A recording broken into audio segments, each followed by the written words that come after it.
अच्छा, एक चीज़ और आपने बताई ना कि आपका प्री निकल रहा था बार बार, पर मेंस नहीं निकल पा रहा था। यस। तो इस बार मेंस के लिए क्या यस डिफरेंट किया आपने मेंस के लिए? सर, सबसे पहले तो आपको बहुत बहुत थैंक यू। मेरे लास्ट ईयर जीए सेक्शन में 2 3 या 4 मार्क्स आ रहे थे मैक्सिमम। तो दोस्तों, मेरे साथ शुभम वर्मा है एंड मेरे को कल सर ने मैसेज किया और उनका एसबीआई पीओ निकल गया है। तो शुभम, सबसे पहले तो मुझे तो बहुत खुशी है कि आपका एसबीआई पीओ निकला है। सबसे पहला तो मेरा सवाल आपसे ये है कि आपको ये बिलीव हो रहा है कि आपका एसबीआई पीओ निकल गया है? अभी तक तो सर पूरी तरीके से रजिस्टर नहीं हुआ है ये, बट हो रहा है, धीरे धीरे हो रहा है। तो मतलब एक्सपेक्टेड था कि आपका हो जाएगा एसबीआई पीओ की? मतलब शौक था आपके लिए, सरप्राइज है आपके लिए बेसिकली ये? मेरा मेंस अच्छा हुआ था सर, ये मेंस को लेकर मैं थोड़ा कॉन्फिडेंट था। हम्म मतलब कंपेयर टू आईबीपीएस। हम्म। तो थोड़ा मुझे था कि हो सकता है ये। इंटरव्यू भी ठीक ही गया था मेरा, तो एक्सपेक्ट तो कर रहा था सर। अच्छा। नहीं, एक्सपेक्ट तो बहुत लोग कर रहे थे यार। एक्सपेक्ट तो मतलब मेरे जानने में कई लोग ने एक्सपेक्ट किया था और उनमें से बहुत लोग का नहीं भी हुआ है, क्योंकि उन्होंने कहा कि सर रिजल्ट बहुत ही अनएक्सपेक्टेड आए। तो आपका क्या मानना है? मतलब एसबीआई पीओ जब आपने शुरू किया तैयारी करना, तो क्या सिर्फ एसबीआई पीओ किया था कि कोई और किया था? कि नहीं, मुझे सिर्फ बैंकर ही बनना है, आईपीएस पीओ देना है? क्या आपका तरीका क्या था शुरू करने का? सर मैंने ऐसे एक्चुअली 2020 से शुरू किया था। हम्म। लेकिन वो 2020 में मैं बिल्कुल भी सीरियस नहीं था, मैं मैथ्स में भी तुक्के मार गया था। अच्छा। तो फाइनली 2021 से मैं सीरियस हुआ और हम्म कुछ प्री भी निकले। बस हम्म। बैंकिंग एग्जाम देता था मैं। अच्छा। और 2020 में सारे प्री निकले जो एग्जाम्स होते हैं बैंक हम्म। के। और फाइनली फिर ये। और एसबीआई को मैं थोड़ा टारगेट इसलिए कर रहा था, इसमें इंग्लिश का वेटेज थोड़ा ज्यादा है। अच्छा। तो इंग्लिश में मैं डिसेंट मार्क्स स्कोर कर पा रहा था, तो इसलिए। तो ये 3 साल आपने, मतलब टेक्निकली 3 साल तो हो गए, मतलब हम चौथे साल में हैं। यस। तो इतना ज्यादा यस पेशेंस कहाँ से आया कि यार 3 साल मेरे को करना है और बैंकिंग ही करनी है? सर, फ्रैंकली और कोई ऑप्शन नहीं था मेरे पास। मुझे यही करना था, मुझे अच्छा भी लग रहा था सर ये कि प्री निकल जा रहा था। तो एक कॉन्फिडेंस भी आ रहा था फिर कि हम्म हो सकता है, हो सकता है, और थोड़ा पुश करूंगा तो हो जाएगा। हम्म। फाइनली सर हो गया। तो घर वालों ने कभी नहीं टोका कि मतलब यार 3 साल हो गए, तुम्हारा पेपर नहीं निकल रहा है, मतलब प्री निकल जा रहा है, मेंस नहीं निकल रहा है? तो ऐसा कभी प्रेशर फील नहीं हुआ कभी?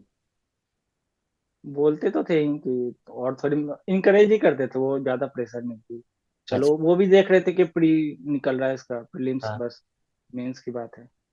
तो ये जो आप, मैं आपसे अभी मतलब हार्डली हम कि हमारी 2 मिनट बात हुई, लेकिन एक चीज मैं बहुत मतलब गौर कर पा रहा हूँ कि आप में ठहराव बहुत है। मतलब आप ना बहुत ज्यादा एक्साइटेड है, ना बहुत ज्यादा मतलब। तो ये मतलब बचपन से था कि मतलब समय के साथ आया कि नहीं यार, ये एक बर्ताव ऐसा करना है मेरे को? बचपन से भी, और सर समय के साथ भी बोलूंगा, काफी कुछ हो चुका है मेरी लाइफ में, तो तो थोड़ा सेम बताइए हो सकता बैकग्राउंड है। आपका, मतलब क्यों बैंकिंग तैयारी शुरू की, क्यों गवर्नमेंट जॉब चाहिए, मतलब क्या ऐसा क्या मतलब जिद थी कि 3 साल दिए आपने इसको? अ, सर मैं बताना चाहूंगा, जैसे मैंने 2015 में ट्वेल्थ करा है। हम्म 2012 में मैंने टेंथ करा था। और हम्म 2014 में मुझे ट्वेल्थ देना था, लेकिन 2014 में फरवरी में मेरी मदर की डेथ हो गई थी। ओ, उन्हें कैंसर हुआ था, तो उनकी फिर इलाज चला, 1 साल में उनके साथ ही रहा था पूरे हम्म इलाज में, और इवेंचुअली डेथ हो गई, तो मैं पेपर नहीं दे पाया 2014। फिर मैंने 2015 में दिया। और 2015 में फिर मार्च में पापा की डेथ हो गई, मतलब मेरा ऑनगोइंग चल रहा था ट्वेल्थ हम्म का पेपर। तो फिर मैं सर, थोड़ा सा मुझे टाइम लग गया इसे रिकवर होने में। हम्म फिर जब मैं पास हुआ ट्वेल्थ, तो फिर सोचा कौन सी डिग्री करूं। तो एक मेरा कजिन कर रहा था डीयू, एक डीयू का एक कॉलेज है, SOL, school of open learning, hmm correspondence degree कराती है वो। तो हम्म वो बीकॉम परस्यू कर रहा था, तो उसने बोला यहाँ से कर लो। हम्म तो मैं यहाँ पे आया, तो उसमें भी 60% मांग रहे थे ट्वेल्थ में इंग्लिश ऑनर्स के लिए। मेरे हम्म 56% थे। हम्म तो मुझे पॉलिटिकल साइंस मिला फिर। हम्म। तो अब सर, पॉलिटिकल साइंस से करने के बाद तो और कुछ ज्यादा चॉइसेस तो थी नहीं मेरे पास जब मैं पास आउट हुआ, तो इसलिए। तो उसके अच्छा, तो मतलब ट्वेल्थ किया, उसके बाद आपने फिर पॉलिटिकल साइंस से किया, फिर आपने बैंकिंग तैयारी शुरू कर दी उसके बाद? Yes yes. मैं क्या बोलूँ मतलब, हिम्मत टूटी होगी यार बहुत बार, ऐसा मतलब ऐसा कई बार लगा होगा कि यार नहीं हो पाएगा। तो आपकी लाइफ में ऐसे कौन से लोग हैं अभी जो आपको हमेशा हिम्मत बांधते हैं? बिकॉज मैं इमेजिन भी नहीं कर सकता, मतलब आई कैन नॉट इमेजिन, मतलब आपने जब मुझे बताया तो मैं खुद शौक में आ गया। तो आपकी लाइफ में ऐसे कौन से लोग हैं जो आपको अभी भी मोटिवेट करते हैं, जिन्होंने कहा कि नहीं यार तुम कर लोगे, कि खुद से ही आप मोटिवेट रहते हो? सर मेरे भैया हैं, मेरे से 3 बड़े भैया हैं। ओह अच्छा। उन्होंने काफी सपोर्ट करा है मुझे। मैं बिहार का हूँ। मैं अभी लास्ट ईयर मई में आया था दिल्ली। हम्म। कि घर पे उतना नहीं हो पा रहा था, तो मैं सोचा एक आइसोलेशन लेता हूँ। एक हम्म। टर्म पूरा अगस्त से जनवरी तक देता हूँ बैंक एग्जाम का। हम्म। तो फाइनेंशियली तो बहुत हेल्प किया उन्होंने, इंकरेज भी करते रहे। हम्म। कुछ दोस्त भी हैं मेरे, काफी हम्म। अच्छे दोस्त हैं, तो उन्होंने भी टाइम टू टाइम काफी इंकरेज किया। तो तो एक शुभम, सेल्फ बिलीफ तो आ गया था सर मुझे सेल्फ इससे। बिलीफ कब आया था? मतलब एक साल पहले, मतलब पिछले साल आ गया था कि हो जाएगा?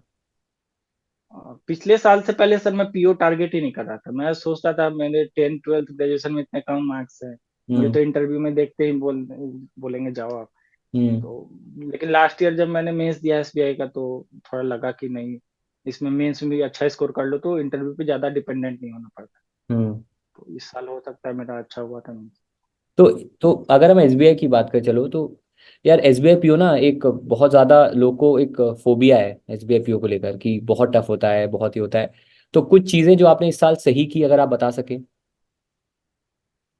टफ बिल्कुल नहीं है सर। टफ अगर कोई अच्छे स्ट्रेटजी बना के कर रहा नहीं, तो हम्म। उसके लिए बिल्कुल भी टफ नहीं है। हम्म। जैसे मैंने इंग्लिश को टारगेट टारगेट करा था कि इंग्लिश के 90 मार्क्स तो इंग्लिश के ही है मेंस में। हम्म। और मुझे लगता है इस साल का कट ऑफ भी 78 में होगा हम्म। मेंस का। हम्म। तो वहां से आज अगर उसमें भी अच्छा स्कोर कर लेते हो तो काफी है। और हम्म। इंटरव्यू और जीडीजी तो फिर उसके लिए प्रिपेयर किया तो फिर हो गया वो। अच्छा, एक चीज़ और आपने बताई ना कि आपका प्री निकल रहा था बार बार, पर मेंस नहीं निकल पा रहा था। यस। तो इस बार मेंस के लिए क्या यस डिफरेंस किया, डिफरेंट किया आपने मेंस के लिए? सर, सबसे पहले तो आपको बहुत बहुत थैंक यू। मेरे लास्ट ईयर जीए सेक्शन में 2 3 या 4 मार्क्स आ रहे थे मैक्सिमम। हम्म। आईबीपीएस पीओ लास्ट ईयर मेरा जीए में सेक्शनल भी क्लियर नहीं हुआ। हम्म। और इस साल अभी आईबीपीएस पीओ में मुझे 12 या 13 मार्क्स हैं। और हम्म। एसबीआई में मुझे लगता है 15 16 मार्क्स होंगे। हम्म। तो हम्म। आज तक मैंने सर जीए पढ़ा नहीं था वैसे ही, मतलब मैंने काफी टीचर्स को फॉलो किया लेकिन वो इतना इंटरेस्टिंग नहीं था। हम्म। लेकिन आप मैं अक्टूबर में सर आपके साथ जुड़ रहा हूँ, आपके चैनल के साथ।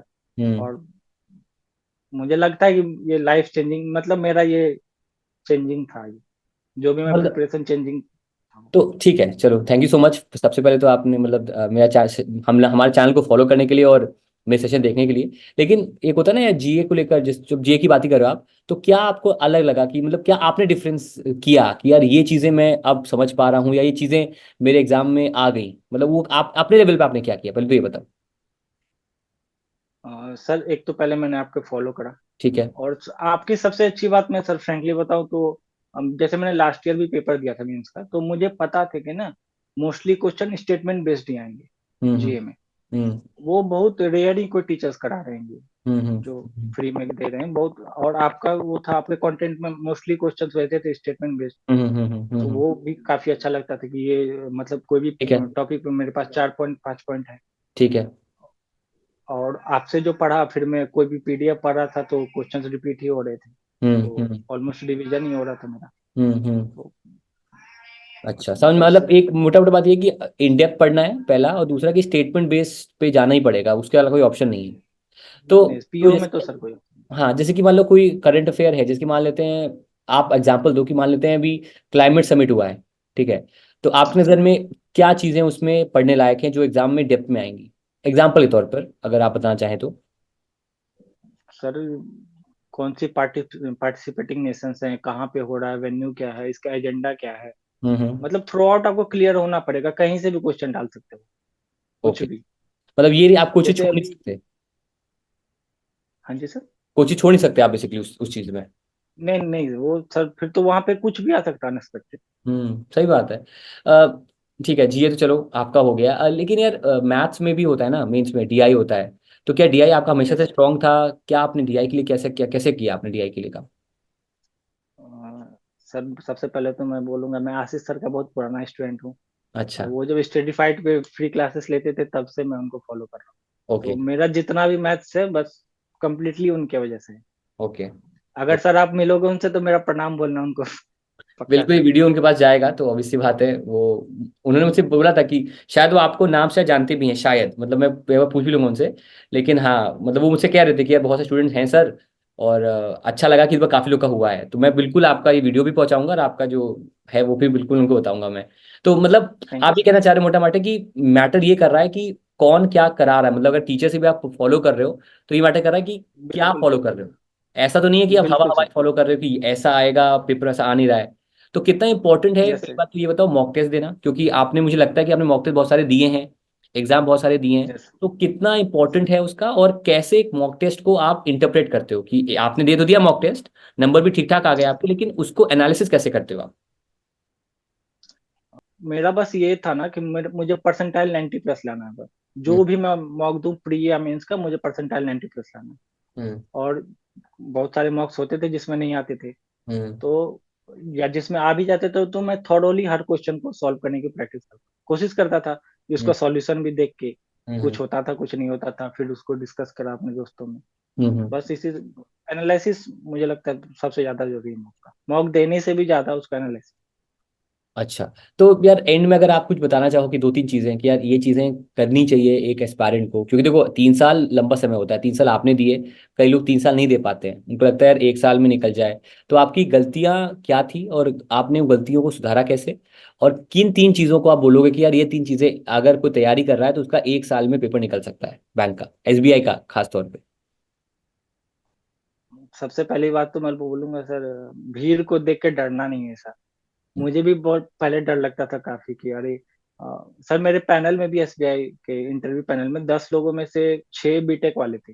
ओके। तो मुझे तब भी एक कॉन्फिडेंस में डाउन हुआ कि यार मैं पॉलिटिकल साइंस वाला, ये लोग बीटेक वाले, उसमें से हम्म 2-3 ऑलरेडी जॉब में थे। हम्म तो वो कॉन्फिडेंस बस लूज नहीं करना, बस सेल्फ बिलीव रखना है कि मैं कर सकता हूँ, हम्म तो वो हो जाएगा।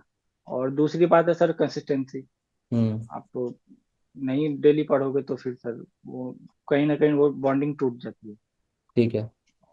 और डिटर्मिनेशन सर, नहीं तो एक जिद थी मेरी कि मुझे बनना है। तो आपने तो ये आसानी से कह दिया, लेकिन आपके लिए भी डिफिकल्ट रहा होगा 2015 में जो आपने बताया, जो आपके जो हुआ आपके घर में। तो उसके बाद मतलब एक स्ट्रेंथ तो बनी होगी, लेकिन होता है ना कई बार आदमी हिम्मत हार जाता है उसके बाद भी। तो उस समय आपने अपने आप को कैसे संभाला, कैसे अपने आप को आगे बढ़ाया। सर मैं इंजॉय करने लग गया था ये सिलेबस को, मैं अच्छा। तो यही बोलूंगा। अच्छा। मुझे अच्छा लगने लग गया था, मैं पजल्स बना रहा हूँ, मेरा दिमाग लग रहा है इसमें, कहीं किसी और चीज से मैं फ्री हूँ अभी। तो ओके। मेरा पूरा कंसंट्रेशन इसी में, पजल कैसे बनेगा, डीआई कैसे बनेगा। तो ओके। मैं इंजॉय करने लगा था और ज्यादा से ज्यादा टाइम इस पे देने लग गया। तो मतलब मैं वही समझा कि एक तो आपको क्लैरिटी था कि मुझे एग्जाम तो ये निकालना ही निकालना, मतलब वो जिद थी पहला। और दूसरा फोकस था कि यार कैसे नहीं निकलेगा, बस मुझे इस पे जो अभी सामने मेरे, उस पर फोकस करना है। आखिरी में जो आपने एक स्टेटमेंट दिया वो कहना तो आसान है, एंजॉय, एंजॉय कैसे किया, मतलब ऐसा कैसे, मतलब कब वो ऐसा लगा कि नहीं यार अब मजा आ रहा है पढ़ने में, क्योंकि कई लोगों को लगता है बर्डन, 2-3 घंटे पढ़ लेते हैं तो। सर मेरे केस में तो ये था ना कि बाहर की दुनिया में बहुत कुछ चल रहा था। हम्म तो मेरे लिए सबसे सेफ प्लेस था कि बस किताब कॉपी लेके बैठो, भूल जाओ जो चीज जिंदगी में चल रहा है वो चलती रहेंगी। हम्म बस पजल बनाओ, डीआई बनाओ, जो भी आपका आरसी है वो करो। हम्म। मन मेरा शांत रहता था उसमें।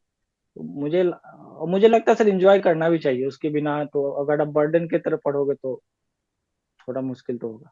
समझ गया।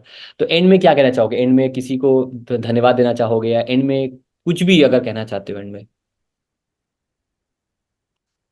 बस सर हो गया, अभी तो रजिस्टर नहीं कर पाया मैं। आपको सर रियली बहुत बहुत थैंक यू। मैं इसलिए बोल रहा ना कि लास्ट ईयर तक मैं एक सब्जेक्ट पैरालाइज होके जा रहा था।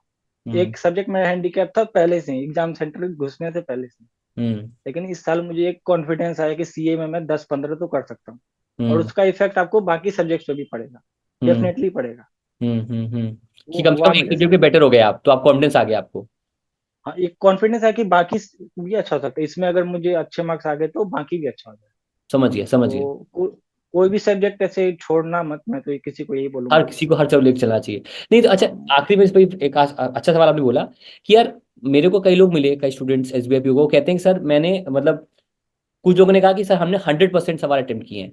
तो क्या ये सच है कि मतलब 100% सवाल कोई अटेम्प्ट करता है जीए में, मतलब मुझे तो नहीं लगता, नहीं मेरा ऐसा नहीं नहीं सर, मानना है। नहीं नहीं सर, मुझे भी नहीं लगता सर ऐसा तो। तो जनरली कितना अटेम्प्ट, अच्छा अटेम्प्ट होता है आपके हिसाब से, अगर पेपर मीडियम में, अगर पेपर आपका मॉडरेट लेवल का है, कितना अटेम्प्ट करना चाहिए जीए में। 25 to 30 सर, हाँ एसबीआई सही पीओ भी बात है। अगर मॉडरेट है तो। हाँ, क्योंकि देखा तो सर उतनी में अगर आपकी अच्छी एफिशिएंसी है तो एक्यूरेसी है तो आपका अच्छा नंबर आ जाएगा उसमें उतने में तो। बिल्कुल सर। आप हम्म। 25 प्लस भी ले आए तो बहुत, बहुत अच्छे बाकी हैं, लोग से तो बहुत अच्छे बहुत हैं। आगे हो जाएगा। ठीक है शुभम, बहुत टाइम वेस्ट नहीं करेंगे आपका, क्योंकि पहली बात तो आपका और भी मतलब समय होगा। अब आगे क्या करोगे फिर, अब बाद में ग्रेड भी अगला? होपफुली सर, टारगेट तो वही है अभी। नहीं नहीं यार, मैं बहुत कम मेरे को फील होता है, लेकिन मैं भी प्रे करूंगा, मैं भी प्रार्थना करूंगा। और देख के आपसे बात करके मुझे लग रहा है कि यार आप यहाँ नहीं रुकने वाले हो। मुझे मुझे पूरा भरोसा है इस 15 मिनट कंडीशन में, ये हो गया कि नहीं यार, आपके अंदर वो एक सेटिस्फैक्शन है लाइफ का, लेकिन आपके अंदर वो एक जुनून भी है कि यार चलो ये निकल गया, अब अगला देखते हैं। तो अच्छी बात है। Yes sir. एंड बहुत कम लोग में ये चीज़ होती है शुभम। सो बहुत अच्छा लगा आपसे बात करके, and congratulations again, and thank you so much Shubham, thank you so much. Thank you so much sir. Take care, take. Ashish sir को सर प्रणाम बोलना। बिल्कुल बिल्कुल बोलेंगे सर, बिल्कुल बिल्कुल बोलेंगे। चलो, thank you so much, thank you. Thank you sir.